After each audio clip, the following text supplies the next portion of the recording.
مساء الخير. النهاردة هنعمل كيك الرواني بمكونات اقتصادية. أول حاجة هعمل الشربات. جبت حلة صغيرة ضفت فيها كوبايتين من السكر، وهضيف عليهم كوبايتين من المية، الكوباية التانية، وهبدأ أضيف عليهم فانيليا،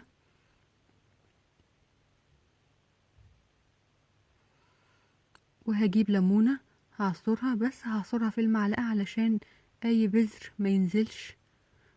اخد كده عصير الليمونة بس، والبذر بالمعلقة ما ينزلش في الشربات.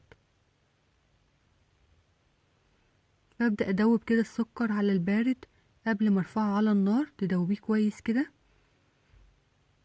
واول ما الشربات يغلي بعد 6 دقايق تطفي النار، يكون كده الشربات جاهز معاكي. هبدأ كده يلا نعمل على طول في كيك الرواني. بولة ضفت فيها كوباية مية وربع، دي كوباية من نفس الكوباية الكبيرة دي وربع، كوباية وربع مية. وهضيف ربع معلقة عصير بودرة بنكهة البرتقال، وهضيف برضو رائحة البرتقال كمان. طبعا دي هي صيامي، فانا بدي بس منكهات، لان طبعا لا فيها حليب ولا فيها بيض، فلازم اضيف منكهات. وهضيف فانيليا،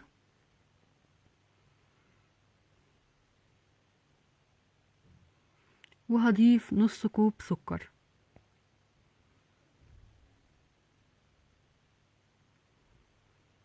وهضيف نص كوب زيت.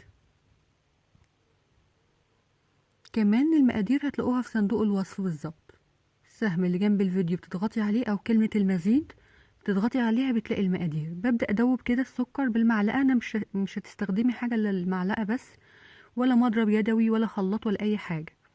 كده دوبت السكر والمكونات خلطتها ببعض. ده كيس بسبوسة، هو 400 جرام.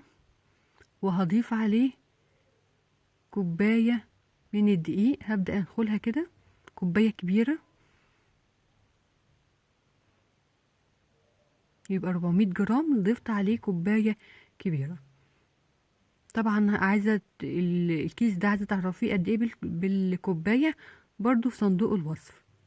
برضو هضيف بيكنج باودر باكو، بس يعني شلت حبة صغيرين خالص من الباكو، يعني معلقة كبيرة بيكنج باودر.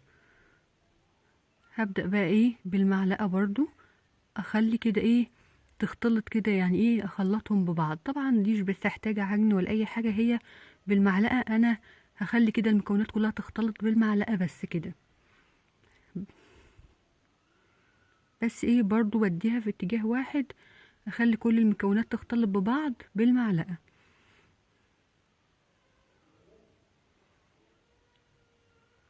انا بعملها كده كويس، بمزجها بالمعلقة.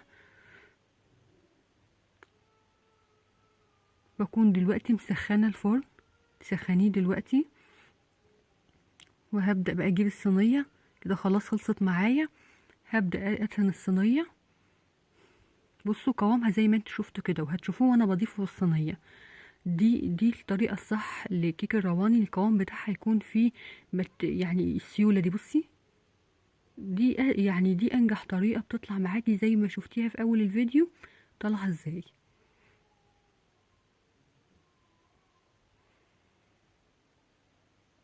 ببدأ كده افضي الخليط كله في الصينية. كمان انا في الفيديو جايبة طريقة، طبعا ناس سألتني على لبن جوز الهند قلته في فيديو البسبوسة، وجايبه لكم برضو طريقة لبن الشوفان الصيامي، جايبه لكم في اخر الفيديو علشان الناس بتحب تستخدمه في الكيك والبسبوسة والمعجنات.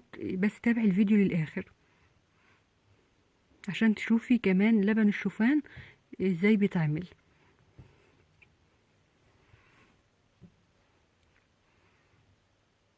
اول ما بتطلع الشربات ده بيكون دافي، وابدا اضيفه. ما تضيفيش الشربات كله، الشربات ده كتير بتحتفظي بيه ببدا كده على الواجهه ازينها بجوز هند مبشور، وابدا اقطعها. طبعا الشربات اللي بتفضل منك بتشيليه عادي في التلاجة في ازازه، لما تعملي كيك رواني تاني او اي وصفه تحتاج شربات بتستخدميه.